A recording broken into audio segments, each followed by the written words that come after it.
Olá, pessoal! Boa noite, tudo bem? Então, estamos hoje aqui reunidos mais uma vez para a nossa monitoria de ética profissional. Estive com vocês aqui no dia 6, há 2 semanas atrás, nós tratamos do tema das atividades dos advogados. Na quinta-feira passada também estive aqui tratando do tema de direito empresarial, vimos a empresa e o empresário, vimos alguns artigos do Código Civil, mas hoje retornaremos para o nosso estudo de ética. Mas então, antes da gente começar mesmo o nosso estudo de ética, e hoje nós veremos o tema direito dos advogados, com um foco muito especial no Estatuto, lá na Lei 8.906, antes da gente começar esse estudo, eu queria relembrar 2 coisas com vocês. Primeiramente, gente, não se esqueçam, que nós temos essas monitorias aqui online, gratuitas, temos os aulões com os professores, hoje teremos aula com a professora Natália, de ética também. Na quinta-feira tivemos aula com a Priscila, de empresarial, mas que o conteúdo no nosso site é um conteúdo muito mais completo. É um conteúdo que contém aulas, mais de 200 horas em aulas de todas as matérias que caem na prova da ordem. Teremos 2 simulados, temos resoluções de questões, temos nosso plantão de dúvidas, temos muito mais conteúdo, muito mais abrangente do que simplesmente as aulas que são disponibilizadas no YouTube e agora ao vivo às 6 e às 8h15, posteriormente com a professora.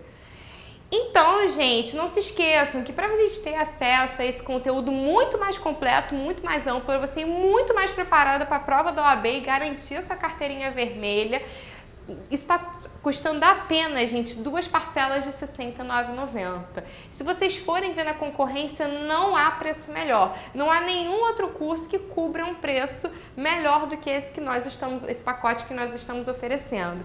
Então, pessoal, olha só, 2 parcelas apenas de R$ 69,90 para garantir a sua aprovação na OAB. Então, vem com o Master, vem garantir a sua carteirinha.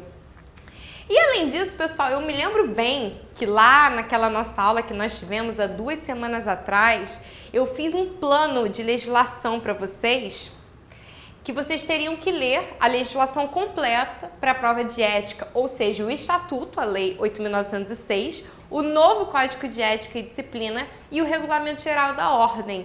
E aí eu fiz, lembra, dividindo a cada dia, quantos artigos vocês teriam que ler. Falei que dava em torno de 11 a 15 artigos, dependendo do dia. Até falei que estava incluindo os finais de semana, que era pra gente dar tchau pro namorado, tchau pro shopping do final de semana, mas que era importantíssimo que isso fosse feito. Mas dispensei vocês do carnaval, ou seja, aqueles 5 diazinhos de sábado agora até quarta-feira que vem, não teria leitura de artigos.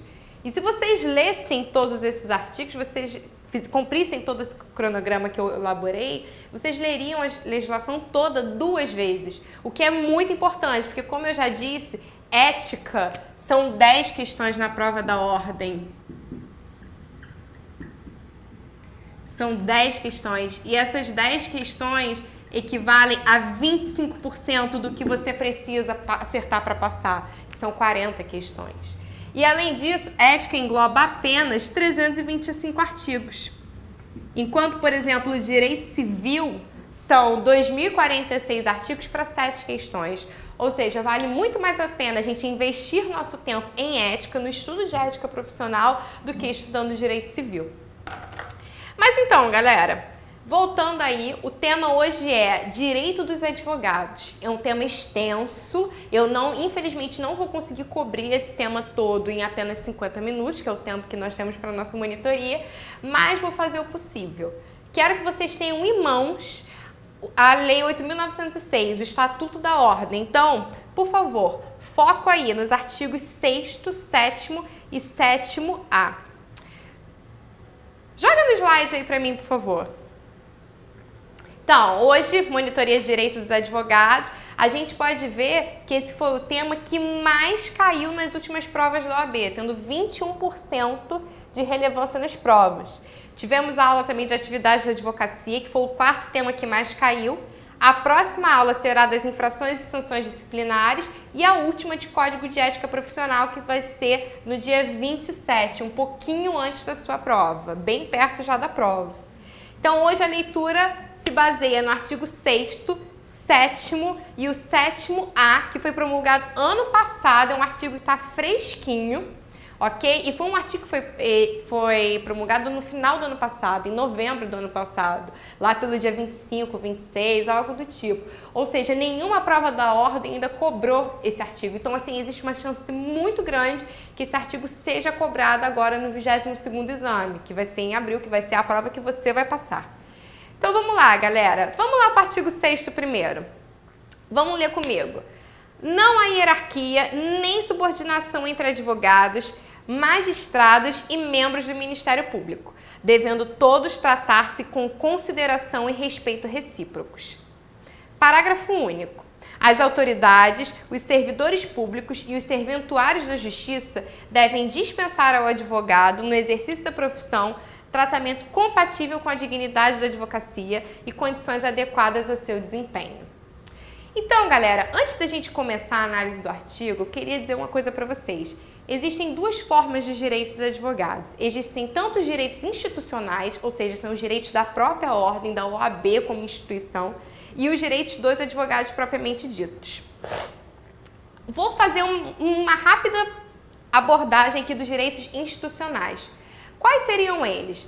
A princípio, o munus público. Lembra que eu falei do munus público na última monitoria que tivemos? O que é o munus público? É a indispensabilidade do advogado, ou seja, é o quê? A necessidade de você ter o advogado, o reconhecimento da advocacia como uma função essencial à justiça. E isso está lá no artigo 133 da Constituição, que o advogado ele é indispensável à justiça.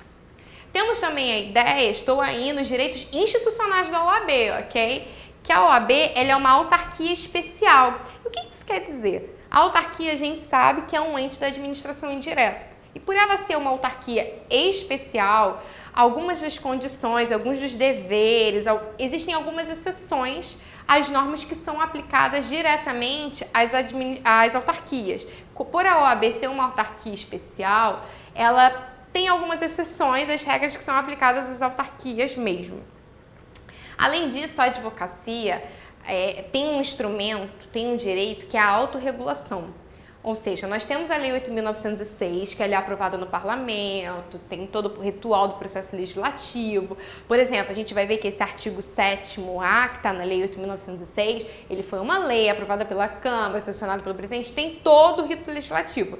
Contudo, a OAB também tem o que? Normas que ela mesma regula. Isso é autorregulação. Isso vem através do estatuto, do código de ética e disciplina, dos regulamentos, dos provimentos, ou seja, ela mesma, os enunciados do Tribunal de Ética e Disciplina, isso que são normas que a própria OAB promulga para os advogados. A advocacia indispensável, isso está um pouco relacionado ali com o munus público. Nós temos também o que? O 5º constitucional. Ou seja, a advocacia ela tem que se inserir no judiciário. Então, quando a gente tem a composição dos desembargadores de tribunal, sempre na segunda instância, né? Nunca na primeira instância. Na primeira instância, o ingresso sempre é por concurso público. Mas, o que acontece? Para a nomeação de desembargador, tem, às vezes, alguns mecanismos que a gente insere advogados nos quadros do judiciário. Assim como para o STJ, para o TRE, o que acontece aqui? Você tem normas para de inclusão dos advogados nos quadros desses órgãos. Por fim, para encerrar esse conjunto de direitos institucionais, a OAB tem legitimidade para as ações constitucionais. O que seria isso? A OAB é uma entidade, a gente sabe disso, e ela tem o quê? Capacidade, ela tem legitimidade, capacidade não, desculpa, existe uma diferença entre capacidade e legitimidade, que isso quem aborda melhor é o professor de Direito Civil. Mas a OAB ela tem legitimidade para propor ação direta de controle de constitucionalidade, principalmente ação de controle de constitucionalidade concentrado. Sobre o quê? Sobre elementos relacionados à sua atividade de advocacia. Entendeu? Porque aí tem toda a questão da pertinência temática dessas ações constitucionais. Então, a gente já viu agora todos o quê? Esses direitos institucionais da OAB. Vamos lá, então, voltar para os direitos dos advogados. Li com vocês o artigo 6. E o que diz o artigo 6? Vou ler. Pode jogar no slide para mim, por favor? Vou ler aqui para vocês. Não há hierarquia nem subordinação entre advogados, magistrados e membros do MP, devendo todos tratar-se com consideração e respeito recíprocos. Ou seja, gente, olha só, um parênteses aqui, a defensoria também entra aqui. Tá? Só que o que acontece? Essa lei é de 1994. E a Defensoria Pública, a gente sabe, ela era até entendida por alguns autores como uma norma programática. Então, nesse contexto aqui, ela ainda não era muito conhecida. Tá bom? Então, mas a Defensoria também entra aqui, o Defensor Público também tem esse dever de tratar os advogados, todo mundo trata de uma forma recíproca, respeitosa, com generosidade. Não há hierarquia entre os membros da Justiça, desde advogado, magistrados, membros do MP, não existe isso. E o 6º parágrafo único, as autoridades, os servidores públicos serventuários da Justiça devem dispensar ao advogado, no exercício da profissão, tratamento compatível com a dignidade da advocacia e condições adequadas a seu desempenho. Ou seja, tem um dever aqui de qualquer agente público, qualquer servidor público, respeitar os direitos do advogado. Seja num cartório, seja numa sala de audiência, numa sessão, nos corredores do fórum, entendeu? Em qualquer lugar, você tem uma agência reguladora, existe esse dever de você respeitar os direitos do advogado, ok? Mas agora vamos lá para o artigo 7º. Coloca no slide para mim, por favor. São direitos do advogado. Primeiro, inciso 1º, exercer com liberdade a profissão em todo o território nacional. Gente, o exercício é com liberdade. O advogado é quem tem que elaborar a sua estratégia de defesa. Ele tem total liberdade para isso. Óbvio que às vezes as partes tentam, né, conversar com o advogado e falar: poxa, será que não seria melhor uma estratégia desse tipo, daquele tipo? Mas o advogado, ele tem total liberdade, ok? A parte não tem muita influência sobre isso. A gente sabe que existem esses combinados, mas o advogado tem total liberdade. Inciso 2º. A inviolabilidade de seu escritório ou local de trabalho, bem como de seus instrumentos de trabalho, de sua correspondência escrita, telefônica, escrita eletrônica, telefônica e telemática, desde que relativas ao exercício da advocacia. Gente, olha só, o advogado, ele é inviolável, os seus atos são invioláveis, ok? E, enfim, me deu uma vontade de espirrar aqui, mas já passou, gente. A regra de inviolabilidade, ela já estava prevista há muito tempo. Só que hoje em dia, com as mídias sociais, ela é mais aprofundada. Então, a gente sabe, hoje em dia, com o Facebook, com isso tudo, a inviolabilidade, por exemplo, se um advogado conversa com seu cliente pelo inbox do Facebook ou pelo WhatsApp, tudo isso é protegido, tudo isso é inviolável, ok? Essas mensagens não podem ser abertas a público. Inciso 3º. Comunicar-se com seus clientes pessoal e reservadamente, mesmo sem procuração, quando estes se acharem presos, detidos ou recolhidos em estabelecimentos civis ou militares, ainda que considerados incomunicáveis. Ou seja, gente, até dentro de um presídio pode existir uma comunicação do advogado com o seu cliente.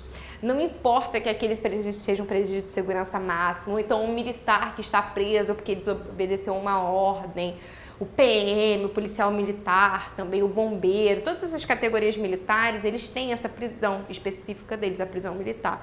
Mesmo nesses casos, o advogado, ele tem total acesso ao seu cliente, ele pode ir à repartição e exigir que tenha contato com o seu cliente, que possa conversar com ele, e inclusive de uma forma reservada. Inciso 4º.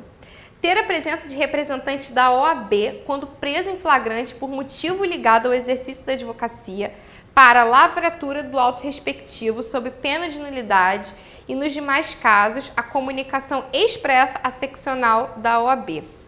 Ou seja, galera, o que é isso aqui? Quando houver uma prisão em flagrante de um advogado, mas essa prisão for relacionada ao exercício da atividade da advocacia, para que a prisão possa ocorrer, deve existir um membro da OAB. Não basta o policial ir lá, entendeu? Pegar esse advogado, levar para a delegacia e prender ele em flagrante. Não, é necessário um membro da OAB que acompanhe toda essa prisão, ok?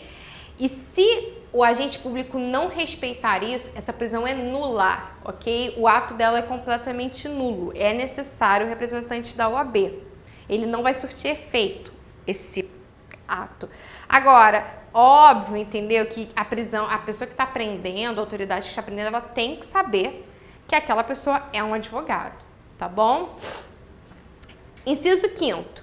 Não ser recolhido preso antes de sentença transitada em julgado, se não em sala de estado maior, com instalações e comodidades condignas, assim reconhecidas pela OAB e na sua falta em prisão domiciliar.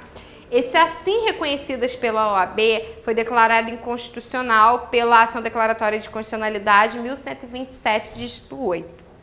Isso aqui é para você, ela reconheceu essa ADIM, ela reconheceu todos esses direitos do advogado, ou seja, ele não vai poder ser recolhido preso antes de sentença transitada em julgado, a não ser numa sala especial. Só que esse assim reconhecidas pela OAB foi declarado inconstitucional. Inciso 6º, importantíssimo, hein? A linha A. Nas salas de sessões dos tribunais, mesmo além dos cancelos que separam a parte reservada aos magistrados. A linha B.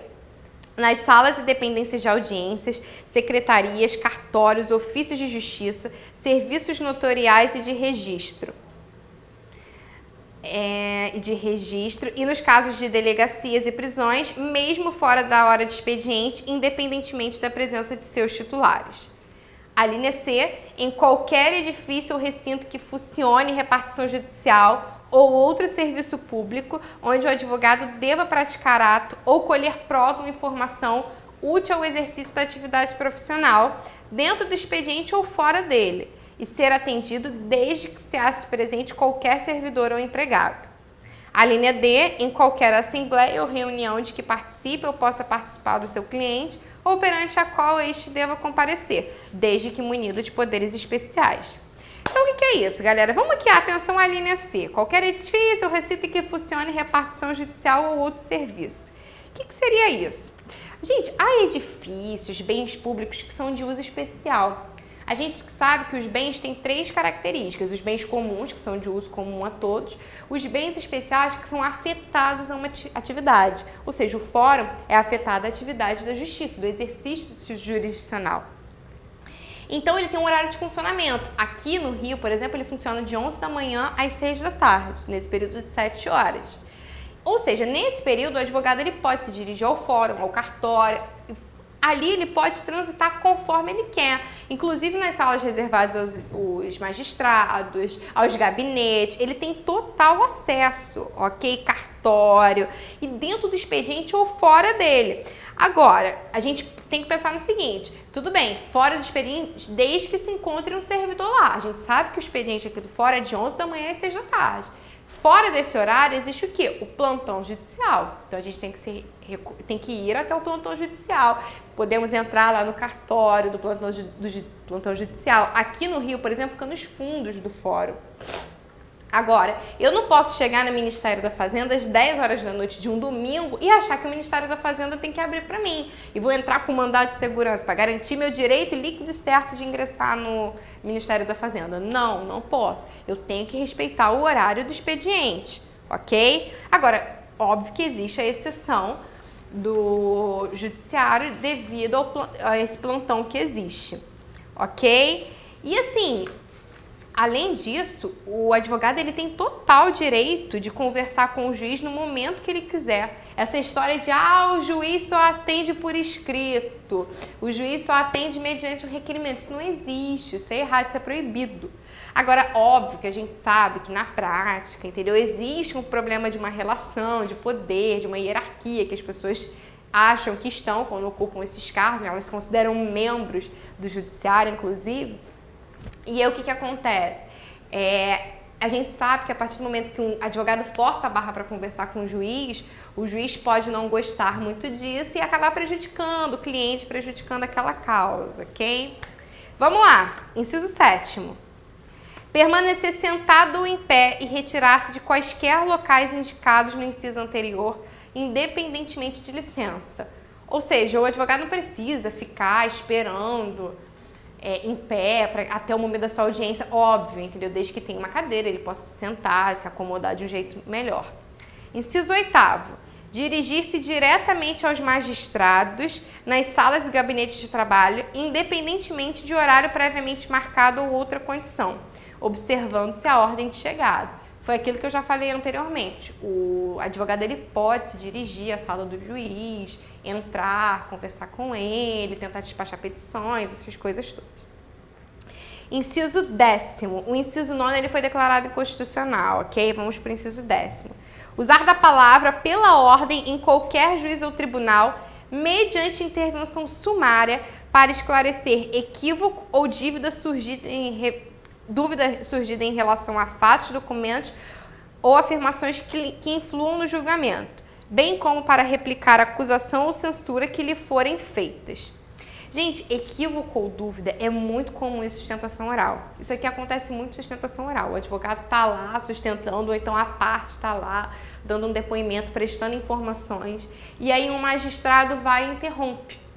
O advogado tem, nesse momento, total autonomia para poder esclarecer a dúvida que foi perguntada. Ele pode usar da ordem, a partir do momento que ele sente que o magistrado está querendo abusar do poder, alguma coisa do tipo, ele pode intervir. Ou então, a partir do momento que o magistrado, o desembargador, não sei, ele está tentando assim, censurar um pouco o que o advogado está falando, o advogado pode intervir e pedir pela ordem, ok? Pedir para que ele seja ouvido, que ele possa esclarecer essa dúvida. Inciso 11. Reclamar verbalmente ou por escrito perante qualquer juízo, tribunal ou autoridade contra a inobservância de preceito de lei, regulamento ou regimento. Inciso 12. Falar sentado ou em pé em juízo, tribunal ou órgão de deliberação coletiva da administração pública ou do poder legislativo. Isso aqui é óbvio, né, gente? É uma das atividades básicas do advogado, ele poder falar, até para ele poder fazer uma sustentação oral, poder fazer a sua defesa. Inciso 13. Examinar em qualquer órgão dos poderes judiciário e legislativo ou da administração pública em geral autos de processos findos ou em andamento, mesmo sem procuração, quando não estejam sujeitos a sigilo, assegurada a obtenção de cópias, podendo tomar apontamentos. Ou seja, o que é isso aqui, gente? Quaisquer autos de processos findos ou em andamento. O advogado tem total direito de poder observar esses autos. Ele pode pegar, fazer cópia, fazer carga, tirar cópia dos autos. Ele pode pegar os autos e fazer anotações, óbvio, não anotar no processo, mas tomar anotações. Ele pode analisar, tirar foto, porque o processo é público. A gente vai ver o caso do sigilo, né? Mas, que é o que ele fala aqui, quando não estejam sujeitos a sigilo. Quando não sujeitos a sigilo, apenas partes, os advogados que têm procuração dessas partes e os julgadores que podem ter acesso a esses autos. Mas quando não há essa exigência, o advogado, o processo é público, ele tem total liberdade para poder observar os autos, ele pode mandar desarquivar um processo para ele poder ler, ok? Em termos de estudo, não interessa, ele tem esse total direito. Inciso 14. Examinar em qualquer instituição responsável por conduzir investigação, mesmo sem procuração, autos de flagrante de investigações de qualquer natureza, findos ou em andamento, ainda que conclusa a autoridade, podendo copiar peças e tomar apontamentos, em meio físico ou digital. Gente, isso aqui tá bem fresquinho agora, foi uma redação dada por uma lei do ano passado, ou seja, o advogado ele também tem acesso aos inquéritos, porque a gente sabe que lá na persecução penal, né, lá que a gente estuda lá em processo penal, o processo penal ele tem duas fases. Ele tem uma fase administrativa e ele tem uma fase judicial, é a que a gente chama de persecução penal. Essa fase administrativa aqui, que é o inquérito, ela é uma fase investigativa, ou seja, ela não ocorre na instância judicial. A gente não vai lá no cartório e pede para ver o inquérito, a gente vai até a delegacia, a Polícia Federal, a Delegacia Civil, que são as delegacias estaduais, para que a gente possa examinar esses autos. Ok? E o advogado ele também tem acesso a esses inquéritos. Isso foi uma novidade trazida do ano passado, ok? Vamos lá, inciso 15. Ter vista dos processos judiciais ou administrativos de qualquer natureza, em cartório ou na repartição competente, ou retirá-los pelos prazos legais, ok? Vamos lá, próximo, 16. Retirar autos de processos findos, mesmo sem procuração, pelo prazo de 10 dias. Processos findos, às vezes já arquivados, que já transitaram em julgados, ok? O advogado ele pode retirar mesmo sem procuração por esse prazo de 10 dias. Inciso 17. ser publicamente desagravado quando ofendido no exercício da profissão ou em razão dela. O que é isso aqui, gente? Se alguém se sentir ofendido por um servidor, alguma coisa do tipo, ele tem total liberdade de ir lá e desagravar esse servidor. O que seria isso, desagravar esse servidor? Seria como se fosse uma nota de repúdio, a OAB vai lá e faz assim, como se fosse chamar a atenção desse servidor. Ok? Vamos lá para o próximo. A gente viu que esse artigo 7º, ele traz um rol muito extenso dos direitos dos advogados. Não vou dizer que é um rol taxativo, ele não se encerra aqui, esses direitos não se encerram aqui, porque também há outros direitos no regulamento, no Código de Ética e Disciplina, mas eu estou tratando mais desses aqui que são os mais importantes.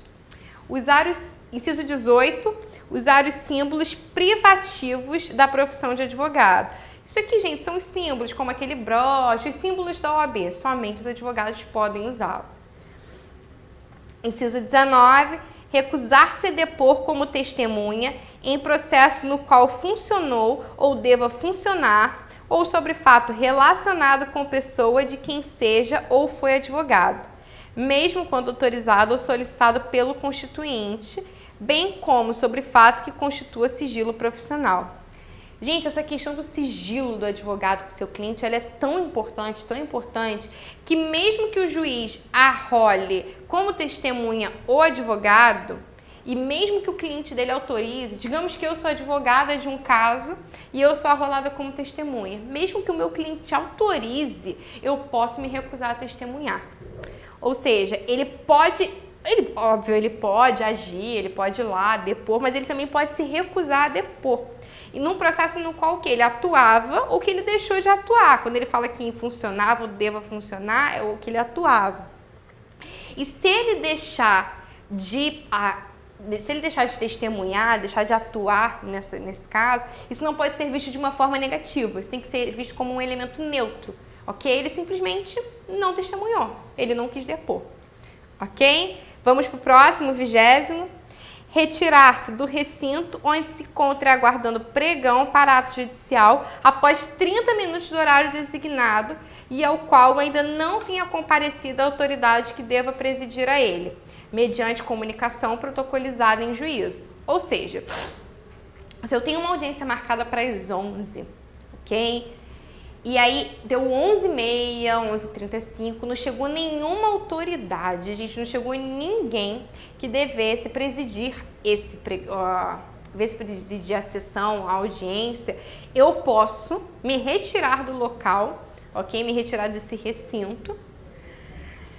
Porque eu tô lá aguardando o pregão e nada aconteceu. Mas eu vou antes ao juiz e vou fazer uma comunicação, ok? Vou protocolizar essa comunicação.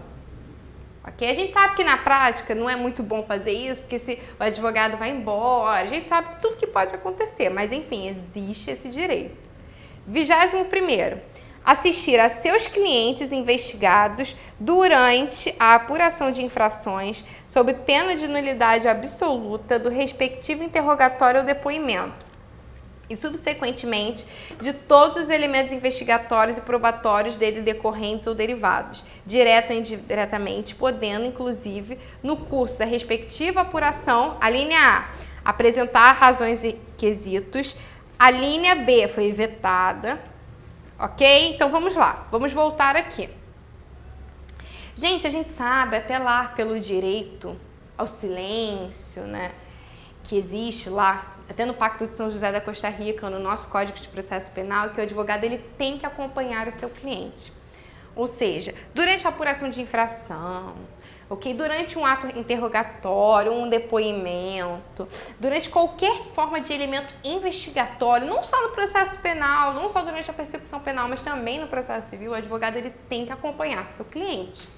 E se isso não ocorrer, esse ato ele pode ser declarado nulo, ok? Sob pena de nulidade, ele diz aqui no artigo. Então, por exemplo, se alguém vai prestar um depoimento, essa pessoa tem que estar acompanhada do seu advogado. A gente sabe até que ela tem o direito de se calar, ou então a qualquer momento o advogado ele pode intervir o que está acontecendo e ir lá orientar seu cliente. Ok? Isso é um direito do advogado e também é uma forma de você garantir inúmeros direitos das partes. Ok? Vamos lá para o parágrafo 1º do artigo 7º. Não se aplica o disposto nos incisos 15 e 16. O que era o inciso 15 e 16? Era a vista, retirar autos do cartório, okay? Vista dos processos judiciais, administrativos. Número 1, aos processos sob regime de segredo de justiça. Normalmente, segredo de justiça, casos criminais bem sensíveis, estão sob regime de segredo de justiça. Direito de família, sempre sob direito de justiça, segredo de justiça. E nesse caso, somente as partes, seus procuradores, seus advogados e o julgador, o juiz é que podem ter acesso, ok? 2. Quando existirem nos autos documentos originais de difícil restauração ou ocorrer circunstância relevante que justifique a permanência dos autos no cartório, secretaria ou repartição, reconhecida pela autoridade em despacho motivado, proferido de ofício, mediante representação ou a requerimento da parte interessada.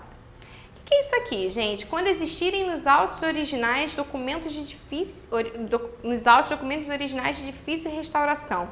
São documentos muito sensíveis, às vezes documentos antigos, que se você permite que o advogado retire os autos do cartório, aquele documento pode não voltar como estava. Então, assim, nesses casos, o advogado ele não pode retirar os autos, ok?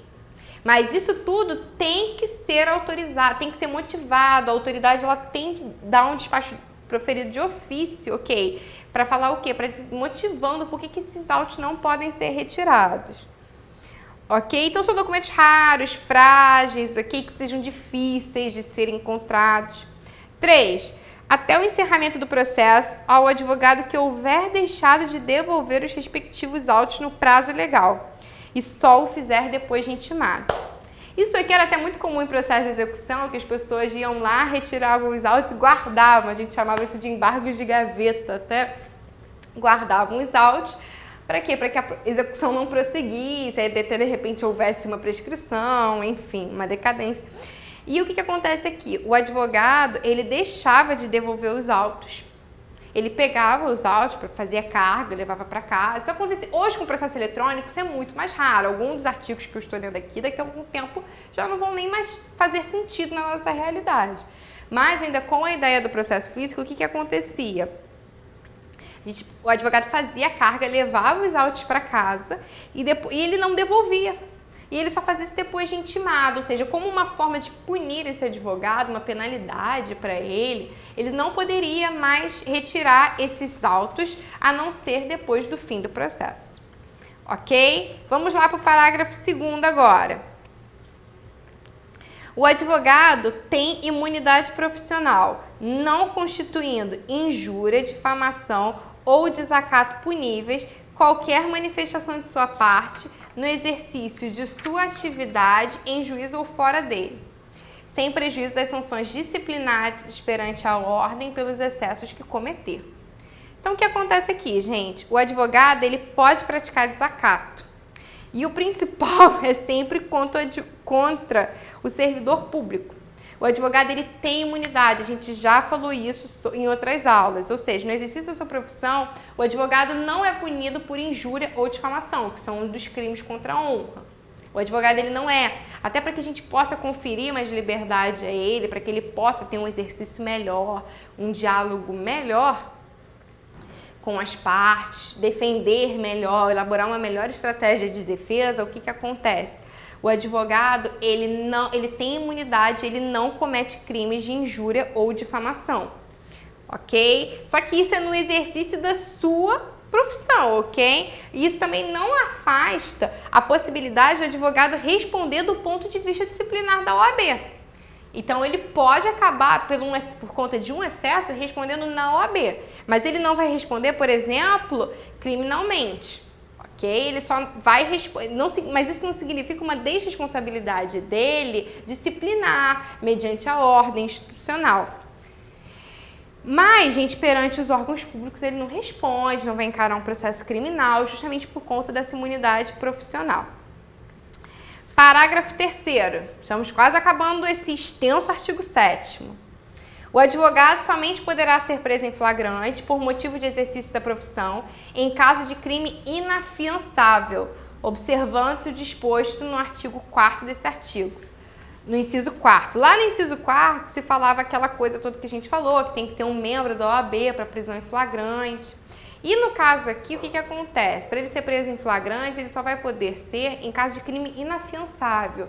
Ou seja, se o advogado, de repente, comete racismo no exercício da sua profissão, ele chama um servidor, ele agride um servidor negro, entendeu? Nesses casos, como é um racismo, a gente sabe que é um crime inafiançável, o advogado ele pode ser preso em flagrante. Agora, se o advogado é visto cometendo um furto, algum outro crime afiançável, ele não pode ser preso em flagrante.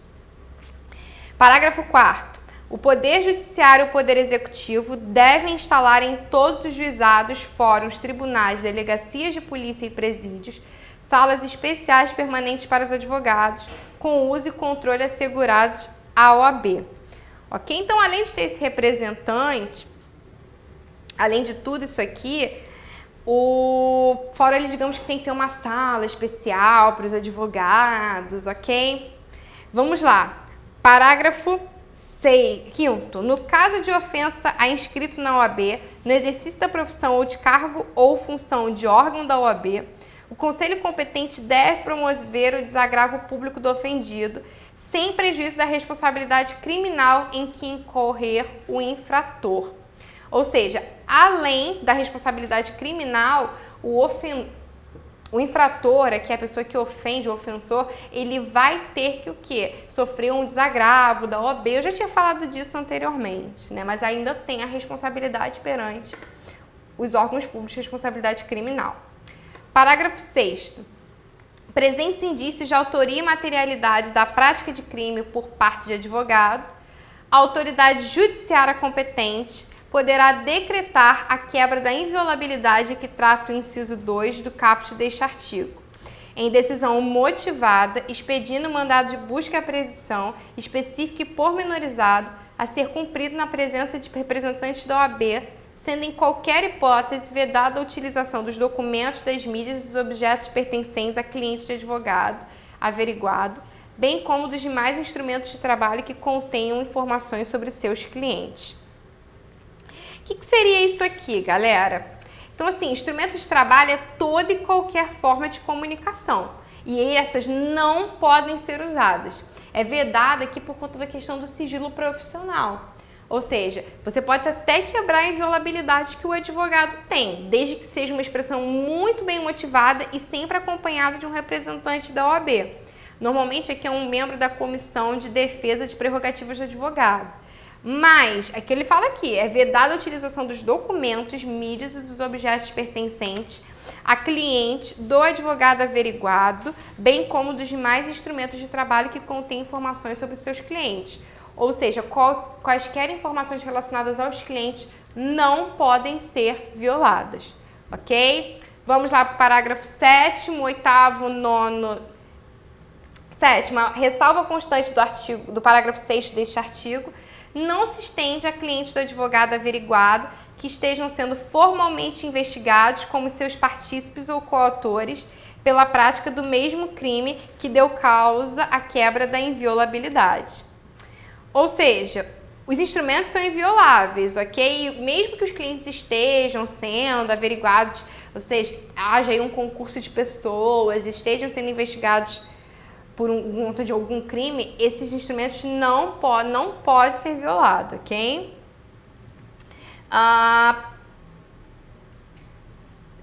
Parágrafos 8º e 9º foram vetados. Parágrafo 10º. Nos autos sujeitos a sigilo, deve o advogado apresentar procuração para o exercício dos direitos de que trata o inciso 14. Foi aquilo que eu falei. No caso de um processo que tenha sigilo, você vai precisar de uma procuração. O advogado tem que ter procuração para que ele possa ver esses autos. Ok? Parágrafo 11 e 12 para terminar. No caso previsto do inciso 14, a autoridade competente poderá delimitar o acesso do advogado aos elementos de prova relacionados a diligências em andamento e ainda não documentados nos autos, quando houver risco de comprometimento da eficiência, da eficácia ou da finalidade das diligências. Esse caso aqui, gente, é o caso ali do advogado, que ele não devolveu os autos no prazo. Então, o que acontece? Aqui,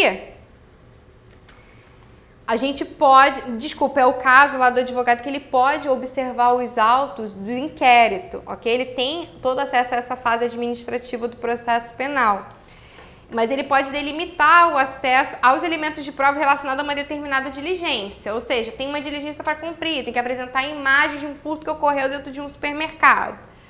Ok? A autoridade competente ela pode limitar o acesso ao advogado somente para esses casos. Ok? Esse parágrafo 12 eu vou pular. E vou pular também, gente, esse artigo 7º-A. Eu posso até falar dele na próxima aula, mas eu queria que a gente fizesse alguns exercícios e o nosso tempo já está acabando. Antes disso, galera, eu queria saber de vocês, aí, conversar com vocês um pouquinho do chat, se vocês estão cumprindo aquele cronograma que eu tinha elaborado da leitura dos artigos. E além disso, queria saber um pouquinho já que vocês são, ok? Vou ler a primeira questão aqui, enquanto isso vocês vão me respondendo. O advogado Carlos dirigiu-se a uma delegacia de polícia para tentar obter cópia de autos de inquérito no âmbito do qual seu cliente havia sido intimado para prestar esclarecimentos. No entanto, a vista dos autos foi negada pela autoridade policial, ao fundamento de que os autos estavam sob segredo de justiça. Mesmo após Carlos ter apresentado a procuração de seu cliente, afirmou o delegado que, uma vez que o juiz havia decretado sigilo nos autos, a vista somente seria permitida com autorização judicial. Nos termos do Estatuto da Advocacia, é correto afirmar que Carlos pode ter acesso aos autos de qualquer inquérito, mesmo sem procuração. Observem que há sigilo nos autos, hein? Carlos pode ter acesso aos autos de inquérito sob segredo de justiça, desde que munido de procuração do investigado. Letra C. Em caso de inquérito sob segredo de justiça, apenas o magistrado que decretou o sigilo poderá afastar parcialmente o sigilo, autorizando o acesso aos autos pelo advogado Carlos. Letra D. O segredo de justiça de inquéritos em andamento é oponível ao advogado Carlos, mesmo munido de procuração. Vamos lá, galera, e aí? Qual seria a resposta de vocês aqui?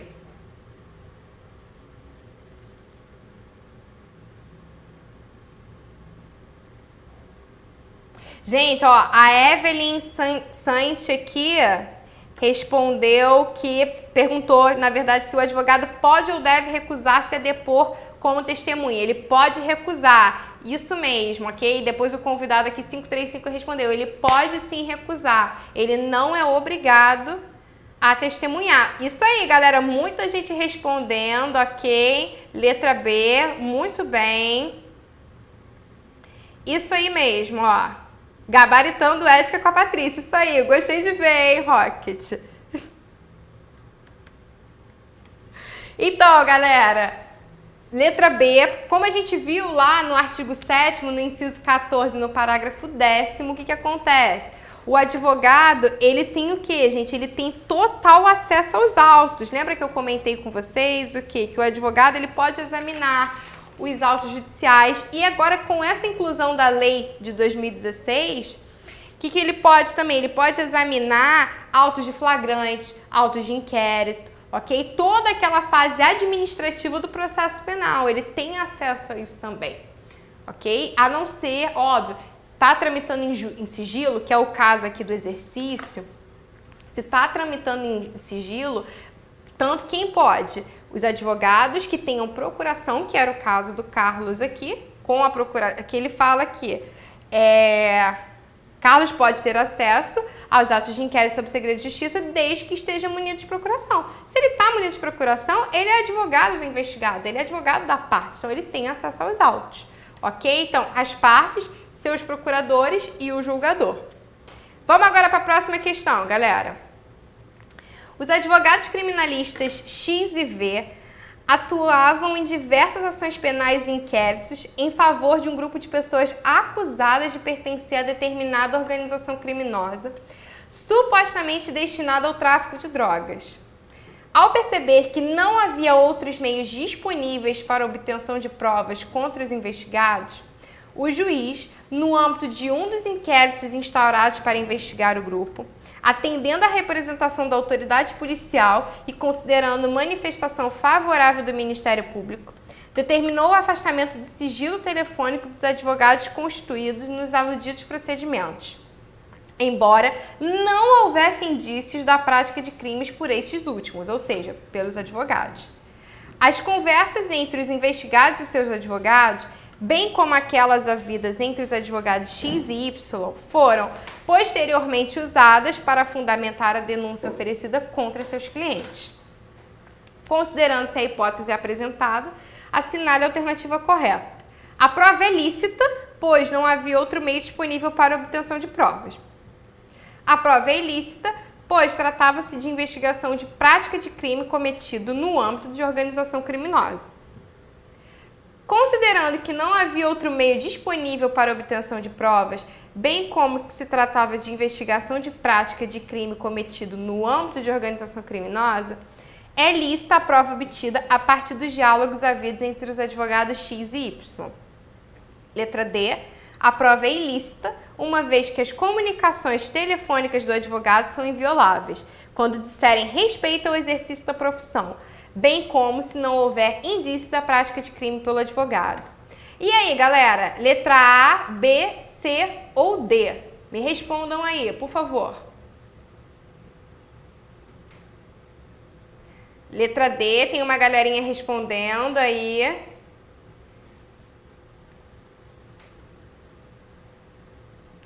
Isso aí, galera, muito bem. Correta alternativa é a letra B, foi como eu disse, ok? O advogado, ele tem o quê? Total sigilo, tem toda uma inviolabilidade, ok? Então, a inviolabilidade do escritório, dos documentos dele, dos seus instrumentos de trabalho, correspondência escrita, eletrônica, telefônica. Até falei que esse rol ele é ampliado agora com as novas mídias. Então, o advogado ele tem essa inviolabilidade. É um dos direitos dele. Então, a prova que era ilícita, seria uma prova que contaminaria todo o processo penal. Ela não poderia ser utilizada. Vamos agora rapidinho para a nossa última questão, hein?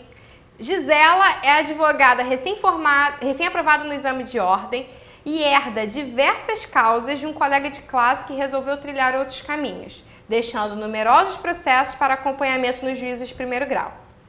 Ao acompanhar uma sessão de julgamento na Câmara Civil do Tribunal W, tem necessidade de apresentar, antes de iniciar o julgamento, alegações escritas aos integrantes do órgão julgador, que somente foram completadas no dia da sessão.